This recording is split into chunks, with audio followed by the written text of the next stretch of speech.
Hello students, मेरा नाम है श्वेता। स्वागत है आप सभी का मेरे इस यूट्यूब चैनल लखनऊ लर्निंग में। लिसनर्स, आज के इस वीडियो में हम स्पैन ऑफ कंट्रोल के बारे में जानेंगे कि क्या होता है स्पैन ऑफ कंट्रोल।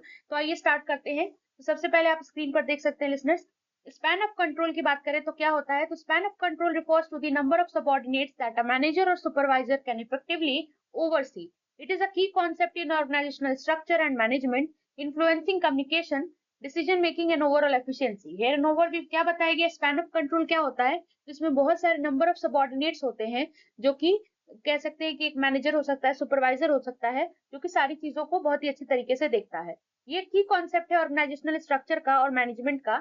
मतलब कह सकते हैं कि एक की कॉन्सेप्ट है कहाँ का, ऑर्गेनाइजेशन के स्ट्रक्चर का, ऑर्गेनाइजेशनल स्ट्रक्चर का एंड मैनेजमेंट का, जो कि बेसिकली कम्युनिकेशन को इन्फ्लुएंस करते हैं, डिसीजन मेकिंग को प्रभावित करते हैं और पूरे के पूरे एफिशिएंसी को भी प्रभावित करते हैं। तो ओवरव्यू में क्या बताया गया है, तो बेसिकली हम डेफिनेशन से स्टार्ट करते हैं लिसनर्स। तो डेफिनेशन में दिया गया है आपके स्पैन ऑफ कंट्रोल में, आप देख सकते हो डेफिनेशन में कि span of control the range और number of direct report that a manager can supervise effectively. यानी कि वो रेंज या नंबर ऑफ डायरेक्ट रिपोर्ट जो कि बेसिकली मैनेजर सुपरवाइज करता है बहुत ही अच्छी तरीके से, उसको हम स्पैन ऑफ कंट्रोल कहते हैं। और टाइप्स की बात कर ले तो कितने तरीके के होते हैं स्पैन ऑफ कंट्रोल। तो सबसे पहला आता है हमारा वाइड स्पैन ऑफ कंट्रोल। तो a manager oversee many subordinates, example 10 और मोर। इसमें क्या होता है वाइड स्पैन ऑफ कंट्रोल में कि मैनेजर को बहुत सारे सबऑर्डिनेट्स को देखना पड़ता है कि ठीक से काम कर रहे हैं या नहीं, यानी कि 10 या 10 से ज्यादा हो सकते हैं इसमें। एडवांटेज क्या है अगर आप ये फॉलो करते हो तो can lead to lower managerial cost. इससे क्या होगा, मैनेजरियल कॉस्ट कम आएगा। दूसरा, encourages employees autonomy in decision making. इससे एम्प्लॉय की ऑटोनॉमी बढ़ेगी और डिसीजन मेकिंग में भी इंकरेजमेंट आएगी, मतलब अच्छे से ले पाएंगे हम। नेक्स्ट आता है डिसएडवांटेज, कि अगर नुकसान क्या क्या है अगर इसको आप फॉलो करते हैं तो बोला गया may reduce the amount of support and guidance provided to each employee. यानी कि ये हो सकता है कि एक ही मैनेजर को देखना है 10 या 10 से ज्यादा लोगों को, तो सपोर्ट और गाइडेंस में कमी आ सकती है जो कि हर एक एम्प्लॉय को ना हो सके, ना दे पाए। नेक्स्ट आता है दूसरा कि can lead to manager burn out if responsibilities becoming too overwhelming. अगर ज्यादा रिस्पॉन्सिबिलिटी हो जाएगी तो मैनेजर भी परेशान हो सकता है, क्योंकि रिस्पॉन्सिबिलिटीज मतलब ज्यादा हो जाएंगी तब। नेक्स्ट आता है हमारा दूसरा जो टाइप्स है स्पैन ऑफ कंट्रोल का, नैरो स्पैन ऑफ कंट्रोल। तो इसमें क्या होता है, manager supervisors fewer subordinates, example 5 और फ्यूअर। बोला गया यहाँ पे मैनेजर जो है कुछ ही सबऑर्डिनेट्स को, कुछ ही सबऑर्डिनेट्स इसके अंदर में काम करते हैं, सुपरवाइज करता है कुछ ही सबऑर्डिनेट्स को, जैसे 5 हो सकते हैं या उससे कम हो सकते हैं। अब इसके एडवांटेजेस क्या है, तो पहला एडवांटेज आता है listeners, more direct supervision and support for employees. देखिए कम लोग हैं तो बहुत ही अच्छे से सुपरवाइज कर सकता है और सपोर्ट भी कर सकता है अपने एम्प्लॉयज को। दूसरा क्या है, easier to manage complex task and provided detailed feedback. इसको कॉम्प्लेक्स टास्क को मैनेज करने में आसानी होगी क्योंकि कम लोग हैं तो बर्डन भी कम होगा और ये आराम से डिटेल फीडबैक दे सकता है उस चीज से रिलेटेड। डिसएडवांटेज क्या होगी लिसनर्स अगर ये फॉलो करते हैं तो डिसएडवांटेज ये है, higher managerial cost due to more layers of management.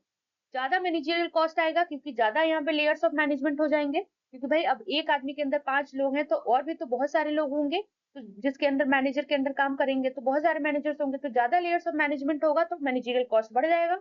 Next आता है potential for micro management which can hinder employee initiatives. Micro management की पोटेंशियल की बात करें तो वो इम्प्लॉय की इनिशिएटिव्स को छुपा सकता है, कम कर सकता है। ये डिसएडवांटेज है। दूसरा, नेक्स्ट हमारा जो टॉपिक है इसी में, factor influencing span of control. यानी कि कौन कौन से ऐसे फैक्टर्स हैं जो बेसिकली क्या करते हैं, इन्फ्लुएंस करते हैं, प्रभावित करते हैं स्पैन ऑफ कंट्रोल को। पहला बात कर ले कॉम्प्लेक्सिटी ऑफ टास्क की बात कर ले तो मोर कॉम्प्लेक्स टास्क में require a narrower span to provide adequate support and oversight. बोला गया ज्यादा अगर कॉम्प्लिकेटेड टास्क होगा तो उसमें नैरोअर स्पैन की जरूरत होती है एडिक्वेट सपोर्ट और ओवरसाइट प्रोवाइड करने के लिए। दूसरा बताया गया एम्प्लॉय एक्सपीरियंस, यानी मोर एक्सपीरियंस्ड एम्प्लॉय में require less supervision align for a wider span. बोले गया अगर ज्यादा एक्सपीरियंस पर्सन है, ज्यादा एक्सपीरियंस्ड एम्प्लॉय है तो उसको ज्यादा देखने की जरूरत नहीं क्योंकि वो अपना काम अच्छे से कर सकता है, तो लेस सुपरविजन की उसमें जरूरत है, तो उसको हम वाइडर स्पैन के लिए अलाउ कर सकते हैं। दूसरा बताया गया है मैनेजरियल स्टाइल, यानी managers who prefer to be hands on may opt for a narrower span while those who delegate might favour a wide span. यानी वो मैनेजर जो कह सकते हो कि चाहते हैं कि उनके पास सारी अथॉरिटी रहे, सारी चीजें रहे, तो उनको हम दे सकते हैं नैरोअर स्पैन, और उनको हम जो कि डेलीगेट करने में ज्यादा सही है तो उनको हम वाइडर स्पैन में रख सकते हैं। ऑर्गेनाइजेशनल स्ट्रक्चर लास्ट पॉइंट है इसका। तो इसमें क्या बताया गया लिसनर्स, तो flat organisations often have wider spans while hierarchical structures may have narrower span. यानी कि फ्लैट ऑर्गेनाइजेशन होगा तो उसको हम वाइडर स्पैन में रखेंगे, उनके पास ज्यादातर वाइडर स्पैन्स होगा, और जहां हायरार्किकल स्ट्रक्चर की बात करें तो उसके पास क्या होगा, नैरोअर स्पैन्स होगा। अब बात करते हैं हम implications of span of control की, यानी कि अगर हम इम्प्लीकेशन करते हैं इसका तो क्या चीजें होंगी। इम्प्लीकेशंस की बात कर ले लिसनर्स स्पैन ऑफ कंट्रोल की। पहला आता है कम्युनिकेशंस। तो अ wider span may lead to less direct communication between managers and employees, while narrower span can facilitate closer communication. एक वाइडर स्पैन की वजह से लेस डायरेक्ट कम्युनिकेशन हो सकता है मैनेजर और एम्प्लॉयज के बीच में, क्योंकि इसमें गैपिंग ज्यादा होती है, इसमें लोग भी ज्यादा होते हैं, तो मैनेजर हो सकता है अपने एम्प्लॉयज से डायरेक्ट कम्युनिकेशन ना कर पाए। तो ये एक सबसे बड़ी समस्या है, कह सकते हैं कि डायरेक्ट कम्युनिकेशन नहीं होता है। दूसरा, वाइल नैरोअर स्पैन बोला गया कि नैरोअर स्पैन में क्या होता है कि क्लोजर कम्युनिकेशन हो सकता है, क्योंकि इसमें कम एम्प्लॉयज होते हैं। नेक्स्ट, डिसीजन मेकिंग, यानी कि in a wider span decision making में be decentralized empowering employees. In narrower span decisions में भी मोर सेंट्रलाइज्ड।